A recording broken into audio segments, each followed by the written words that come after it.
सभी को राम राम। आजकल पिंपल्स एंड एक्ने की प्रॉब्लम बहुत ज़्यादा सामने आ रही है। तो चलिए शुरू करते हैं कि पिंपल्स और एक्ने क्यों होते हैं। ज़्यादातर ये प्रॉब्लम टीनेज में होती है, क्योंकि टीनेज में हमारे हार्मोन्स चेंज होने लगते हैं। तो हमें ये बहुत सारी प्रॉब्लम्स का सामना करना पड़ता है। जब भी किसी को पिंपल्स होते हैं तो वो क्या करते हैं, वो उनको छेड़ते रहते हैं। और ज़्यादातर मैंने देखा है लड़कियों को, लड़कों को, सभी को देखा है कि जब भी उनको पिंपल्स होते हैं तो वो हर टाइम शीशे पे ही लगे रहते हैं। बार बार उनको ऐसे ऐसे टच करके देखते हैं, फिर ऐसे देखते हैं। तो होता क्या है, जब भी किसी को ये प्रॉब्लम्स होती हैं तो वो बहुत ज़्यादा स्ट्रेस में चले जाते हैं। और लड़कियां तो यहाँ तक रोने तक लगती हैं, उनका कहीं पे भी मन नहीं लगता और सबसे ज़्यादा स्ट्रेस फील करने लगती हैं। और फिर वो यही सोचती रहती हैं, या लड़के हों या लड़कियां हों, वो उनके माइंड में सिर्फ एक ही चीज़ चलती रहती है कि आखिरकार हम अपने पिंपल्स को कैसे ठीक करें। कोई तो ऐसी दवाई होगी जिससे हमारे पिंपल्स ठीक हो सकते हैं। और जब भी किसी को ये पिंपल्स होते हैं, खासकर लड़कियों को, तो वो पूरे घर में यही चीज़ दिखाती रहती है, देखो मम्मी मुझे पिंपल्स हो गया है, अब मैं क्या करूँ, रोने लगती है, बहुत ज़्यादा ड्रामा करती हैं। जबकि उन्हें ऐसा नहीं करना चाहिए। उन्हें एक चीज़ सोचनी चाहिए कि आखिर अगर पिंपल्स हुआ है तो ये किस वजह से हुआ है और इसका कारण क्या है, इसका ट्रीटमेंट कैसे किया जाए। रोने धोने से कुछ नहीं होगा। सबसे पहली चीज़ होती है खूबसूरती। तो अपनी खूबसूरती को हम कैसे बचा सकते हैं, उसे कैसे मेंटेन कर सकते हैं, ये सिर्फ आप कर सकते हैं और कोई नहीं। और जब भी हमें ये पिंपल्स होते हैं तो हम क्या करते हैं, हम कोई भी ट्रीटमेंट यूज़ करते हैं, जैसे लाइक ये क्रीम वगैरह हुई, या कोई और फेशियल कराते हैं वगैरह वगैरह, पता नहीं क्या क्या चीज़ें यूज़ करते हैं फेस पे। तो होता क्या है, जब वो चीज़ें हम फेस पे लगाते हैं तो वो हमारे ब्लड में चली जाती है। और ब्लड में, क्योंकि जब कोई भी चीज़ है अगर हम अपने फेस पे लगाएंगे तो होगा क्या, मान लो मैंने अपने फेस पे क्रीम लगाई, ठीक है, तो क्रीम लगाने के बाद आप आध घंटे बाद देखोगे कि क्रीम है ही नहीं हमारे फेस पे। कहाँ गई वो क्रीम? वो क्रीम हमारे अंदर चली जाती है, हमारी स्किन के अंदर। तो स्किन के अंदर जाने के बाद फिर वो कहाँ पे जाती है, हमारे ब्लड में जाके मिल जाती है। अब जैसे ही वो ब्लड में मिलती है ना, तो वो हमारे ब्लड को बिल्कुल बहुत ही खराब कर देती है, जिससे हमें ब्लड कैंसर हो जाता है। और हमेशा याद रखना कि कोई भी बीमारी जब होती है ना, वो ब्लड से ही होती है। अगर आपका ब्लड खराब है तो आपको फीवर होगा, टाइफाइड होगा, फिर पीलिया हो जाएगा। तो धीरे धीरे ये सारी बहुत सारी प्रॉब्लम सामने आएंगी। एक चीज़ और, जब भी हमें पिंपल्स होते हैं तो हम कुछ भी अच्छी चीज़ खाते हैं, लाइक जैसे कि कोई भी हम फल खाते हैं, तो वो पिंपल्स हमें और ज़्यादा होने लगते हैं। तो हम घबरा जाते हैं कि आए ये तो और भी ज़्यादा होने लगे, और अब मैं इन चीज़ों को नहीं खाऊंगी या नहीं खाऊंगा, पिंपल्स और ज़्यादा हो रहे हैं। यहाँ तक कि लोग भी बोलने लगते हैं कि तुझे पिंपल्स क्यों हो रहे हैं। तो मैं आपको बताना चाहता हूँ कि अगर आपको पिंपल्स हैं लेकिन आप उसके बाद आप कोई भी अच्छी चीज़ खाते हो, तो होगा क्या, जब आप अच्छी चीज़ खाते हो तो वो जो आपकी जिस गर्मी की वजह से वो पिंपल्स हुए हैं, जो गंदगी आपकी बॉडी के अंदर है वो बाहर निकलती है। लेकिन हम क्या करते हैं, हम उसे रोक देते हैं वहीं पे ही, उन चीज़ों को ना खा के, लाइक फल वल वगैरह। इन चीज़ों को जब हम नहीं खाते तो वो गंदगी हमारी बॉडी के अंदर ही रहती है। लेकिन जब हम खाते हैं तो वो गंदगी बाहर निकलती है, वो हमारे फेस पे शो करती है, हमें मुंह में छाले हो जाते हैं, यहाँ तक कि आंखें भी येलो येलो सी हो जाती हैं, है ना। तो वो होता क्या है कि वो जो गंदगी है वो बाहर निकल रही है, तो हमें उसको बाहर निकालना होगा। क्योंकि अगर हम उसे अंदर रखेंगे तो हमें और ज़्यादा प्रॉब्लम्स क्रिएट होती रहेंगी ना, कभी भी हमारे पिंपल्स जाएंगे। तो इसलिए अगर कभी भी ऐसा होता है कि आप कोई भी अच्छी चीज़ खाते हो और उससे आपको पिंपल्स निकलने लगे, यानी कि वो गंदगी बाहर निकलने लगे, तो उसे निकलने देना। और वो आपकी गंदगी कैसे भी बाहर निकल सकती है, ठीक है, जैसे कि पिंपल्स के द्वारा या आपकी टॉयलेट के द्वारा, वो कैसे भी बाहर निकल सकती है। तो उसको निकलने दे, उसको अपने अंदर ना रखें, जिससे आपकी बॉडी प्यूरिफाई हो सके और फिर कभी भी आपको पिंपल्स नहीं होंगे। देखो मैं समझता हूँ जो ये बाहर की चीज़ें होती हैं, ज़्यादातर ये फास्ट फूड वगैरह या और तली ऐसी चीज़ें, इनकी वजह से ही हमें पिंपल्स होते हैं। या टीनेज हुई, होता क्या है, हम गर्मी सर्दी की सारी चीज़ें मिक्स करके खाते रहते हैं और हमें पता ही नहीं चलता कब क्या चीज़ें हो रही हैं हमारे साथ। वो तो एकदम से हमें रिजल्ट मिलता है कि फेस पे पिंपल्स हो गए, ठीक है। तो अब हमें करना क्या होगा कि जब भी हम बाहर की चीज़ें खाते हैं ना, तो देखो मेरा भी मन करता है, बाहर की चीज़ें खाने का, और ये गोलगप्पे, टिक्की वगैरह, ये सारी चीज़ें। लेकिन हमें ये चीज़ें अवॉइड करनी होंगी अगर हमें अपने आप को स्वस्थ रखना है, अपने स्वास्थ्य को बचाना है, और हमें एक लंबी आयु तक जीना है। तो हमें ऐसा करना होगा। और जो व्यक्ति अपने मन को वश में कर सकता है वो लाइफ में कुछ भी कर सकता है। और सबसे पहली चीज़ होती है परहेज।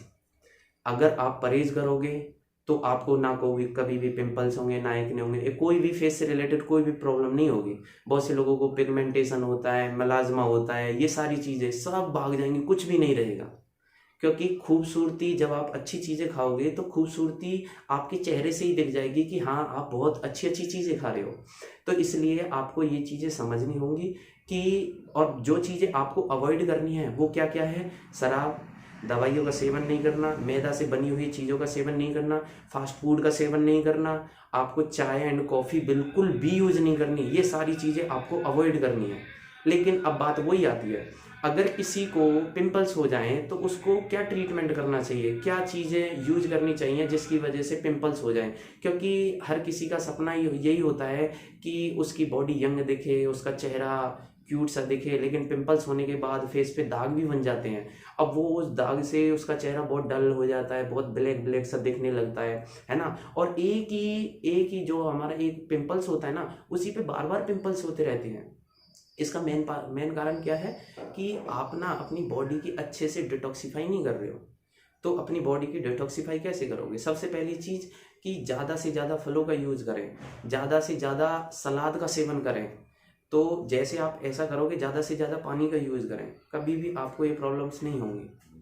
अगर आपने इन चीज़ों का यूज़ नहीं किया तो आपका स्वास्थ्य खराब हो जाएगा। यहाँ अभी अभी तो आप फास्ट फूड तो खा रहे हो, फिर आप फास्ट फूड खाने लायक भी नहीं रहोगे, कुछ भी चीज़ खाने लायक नहीं रहोगे, क्योंकि आपकी ज़िंदगी बर्बाद होने से फिर कोई नहीं बचा सकता। एक आप खुद ही एक ऐसे इंसान हो जो अपने आप को सबसे बेटर तरीके से समझ सकते हो और सबसे अच्छा जानते भी हो। तो इसलिए अपने आप को समझें और अपनी लाइफ को, अपने खान पान को अच्छे से आगे बढ़ाएं। देखो, मैं कोई भी चीज़ बताता हूँ तो उसे बहुत डीपली बताता हूँ, क्योंकि डीपली जानना बहुत ज़रूरी है। क्योंकि जब तक हम किसी भी बीमारी की जड़ तक नहीं पहुँचेंगे तो हमें समझ में नहीं आता हमें क्या करना चाहिए। मैंने बहुत से यूट्यूबर्स को देखा है, वो क्या करते हैं, वो अगर किसी को कोई भी प्रॉब्लम होती है, लाइक पिंपल्स होते हैं, तो वो क्या करते हैं, वो ये बता देते हैं कि हमारे पिंपल्स कैसे जाएंगे, ये वगैरह वगैरह बता देंगे कि ये खाना चाहिए बस। लेकिन ना, अगर आप ऐसा करोगे, वो बता देते हैं सिर्फ ये खाना चाहिए, तो होगा क्या, आपको पिंपल्स कुछ दिन तक तो नहीं निकलेंगे, उसके बाद फिर वही प्रॉब्लम्स होने लगेगी आगे जाके। तो इसलिए हमेशा उसकी जड़ तक पहुंचना चाहिए, जड़ तक बताना चाहिए। और मैं हमेशा यही प्रयास करता रहता हूं कि आपका स्वास्थ्य ही मेरी सफलता है। तो इसलिए, और मैं हमेशा अपनी हर वीडियो में बोलता हूं कि हमेशा इंटरनली करें, ना कि एक्सटर्नली। ठीक है, तो इंटरनली करेंगे तो हमें कोई भी प्रॉब्लम नहीं होगी कभी भी, एक्सटर्नली करोगे तो हमेशा दुखी रहोगे। राइट। तो अब हम बातें करेंगे अपने एक्ने पिंपल्स को कैसे ठीक कर सकते हैं। पिंपल्स, एक्ने और कोई भी प्रॉब्लम्स होती है वो हमेशा तब होती हैं जब हमें गैस का तेजाब, एसिडिटी, लीवर प्रॉब्लम्स, ये बहुत सारी प्रॉब्लम्स होती हैं, तभी हमें पिंपल्स होते हैं हमारे फेस पे। तो उसके लिए हमें क्या करना चाहिए? उसके लिए एक ही चीज़ है, परमानेंट इलाज है, तो कंटिन्यू इसे करना है। तो ये है, मेरे पास है कतीरा, सब लोग जानते होंगे इसे, ये है कतीरा। ठीक है, मैं दिखा भी दूंगा कि कैसे होते हैं कतीरा। देखो, ये होते हैं कतीरा। ठीक है, तो ये कतीरा लेना है आपको। ये लेना कैसे है आपको? ये सुबह आपको खाली पेट लेना है, रात को ये भिगो के रख देना है। सिर्फ कितना, देखो मैं आपको बता देता हूँ। ये ना आपको सिर्फ 4 लेनी है, सिर्फ 4, क्योंकि ये फूल के ना बहुत ज़्यादा हो जाती है। तो इनको लेने के बाद ना आप पानी में कम से कम आधी कटोरी पानी ले लेना, उसमें भिगो के रख देना, और सुबह इसका आप खाली पेट सेवन करना है। किसके साथ सेवन करना है? या तो आप इसका सेवन आप छाछ के साथ कर सकते हो, जिसे मट्ठा बोलते हैं। ठीक है, या फिर आप इसे वैसे भी खा सकते हो। और वैसे के क्या चीज़ मिला के खाओगे आप इसमें आप धागे वाली मिश्री मिला के खा सकते हो।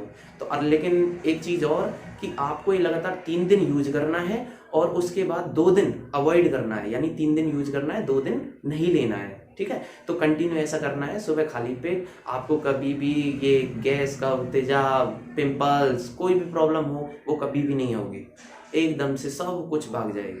ठीक है, तो डोंट वरी यार, अपनी लाइफ को अच्छे से जियो, और ये लाइफ एक बार ही मिलती है। और जो लोग बाहर की चीज़ खाते हैं ना, उनके लिए एक एग्जाम्पल है।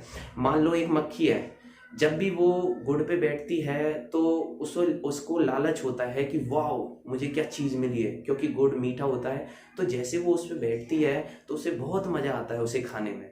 लेकिन जैसे जैसे वो खाती रहती है तो उसकी जो लार है वो भी उस पर गिरती रहती है। तो होता क्या है, गुर क्या हो जाता है, गीला।